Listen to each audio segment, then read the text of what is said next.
It's the first workday of the new year, January 3rd. You're watching The Big Story with me, Haryanto Diman. Subscribe to the Straits Times channel so you will not miss an episode. Trying to get your hands on the latest tranche of CDC vouchers that launched today? Well, for about 4 hours this afternoon, people were unable to access the voucher redemption website due to a service disruption when they tried to log in with their SingPass. But that has now been resolved. Now here's what you need to know about the vouchers. Starting today, every Singaporean household can claim $300 of CDC vouchers, of which half or 150 are for use at participating supermarkets. The 5 supermarket chains that accept the CDC vouchers are FairPrice, Sheng Siong, Prime, Howmart and U-Stars. Together, they have more than 300 outlets across the island. The other $150 worth of vouchers can be used at about 20,300 hawker stalls and Heartland Merchants stores. The vouchers are colour-coded, teal for Heartland Merchants and yellow for supermarkets. To claim the vouchers, one member of each household will need to visit go.gov.sg/CDCV and log in with their SingPass account. New figures out today show the Singapore economy performing better than expected in 2022. GDP grew 3.8% during the year, according to advanced estimates from the Ministry of Trade and Industry. Now that's slightly stronger than the government's projection for 3.5% annual growth, but slower than the 7.6% growth achieved in 2021. The ministry did not comment on its forecast issued last November for the economy to grow between 0.5 and 2.5% this year. The Straits Times' associate editor Vikram Khanna joins us to discuss the outlook for the economy. Vikram, 3.8% growth in 2022, a slight beat from what MTI had forecast. What do you make of that? Well, there's not much of a difference between 3.5 and 3.8. And as we all know, the government tends to be quite conservative in its forecasts. So this is not a huge surprise.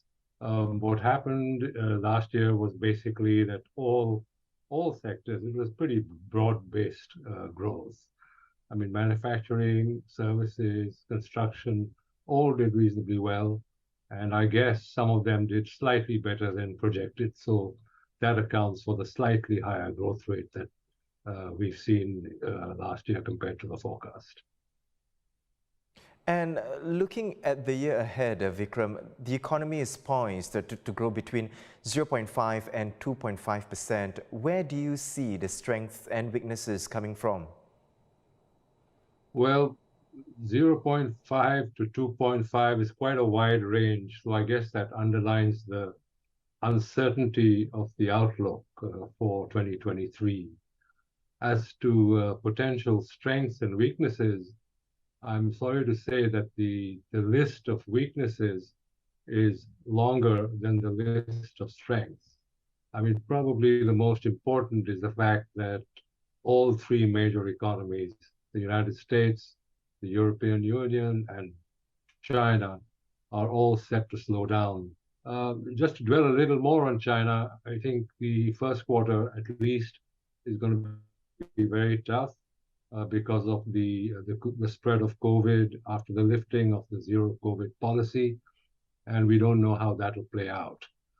Then we have sector-specific weaknesses in manufacturing, for example, very key clusters such as electronics, chemicals, and there's one more. Well, electronics and chemicals are 2 big ones. And those are both slowing down. I think they both slowed down year on year as well as quarter on quarter. So that's one. The second domestic factor is services.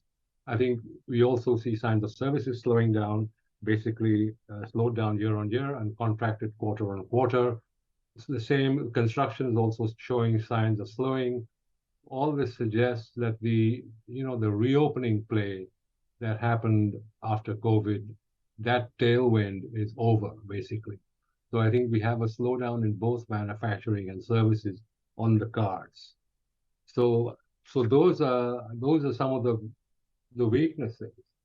As to the strengths, well, ironically, probably the biggest strength could be China in the second half of this year, by which time hopefully COVID will be under control or herd immunity would have set in which case the reopening of China's economy could lead to a rebound that was just as strong as the reopening everywhere else in the world. And that could be a big tailwind for the not only China itself, but also for the region. And the biggest beneficiary would probably be the tourism sector, which has been, we've had no Chinese tourists for the better part of 3 years. And so that will change. So that'll be very good for tourism, for aviation, for hospitality. Then another possible strength is the energy sector. Oil prices and gas prices have come off a little bit, but they could revive again because of the war in Ukraine, because of China's reopening and so on. And we must remember that a lot of Singapore companies are involved in the energy sector, so they should be beneficiaries of that. But I think the biggest strength is Singapore itself. I mean, we have basically a very stable economy, a stable environment, operating environment, business friendly, and it's a stable currency. And Singapore will continue to attract investments, which will position it well for the upturn when it does happen, hopefully in 2024. So that's basically the whole story. Vikram, thank you for your perspectives, Associate Editor Vikram Khanna. Thank you.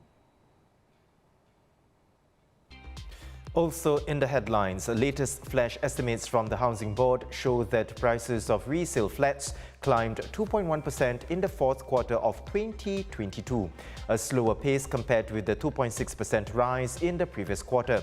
Property analysts say the modest price growth was likely due to the cooling measures, which have made some buyers unable to proceed with their buying plans or caused them to rethink their purchases along with the rising interest rate environment. Overall, in 2022, HDB resale prices rose an estimated 10.3%, down from a record 12.7% in 2021. The start of the new year marks the end of an era for one of Singapore's favourite attractions, Jurong Bird Park. After 52 years, today is the last day of operations at the park before the big move across the island. From tomorrow, some 3,500 birds will begin the journey to their new home, Bird Paradise in Mandai Wildlife Reserve. The park will open sometime in the second quarter of this year. It will join the Singapore Zoo, River Wonders and Night Safari there, as well as Mandai's other upcoming attractions, including Rainforest Wild. Now, by the way, I have to say flamingos are among my all-time favorite birds, and I cannot wait to see them in their new home. Good luck with the move to Mandai.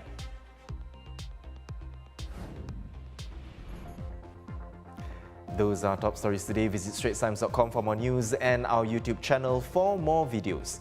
Subscribe by clicking the red button below. I'm Haryanto Diman. Join us tomorrow for more stories on The Big Story.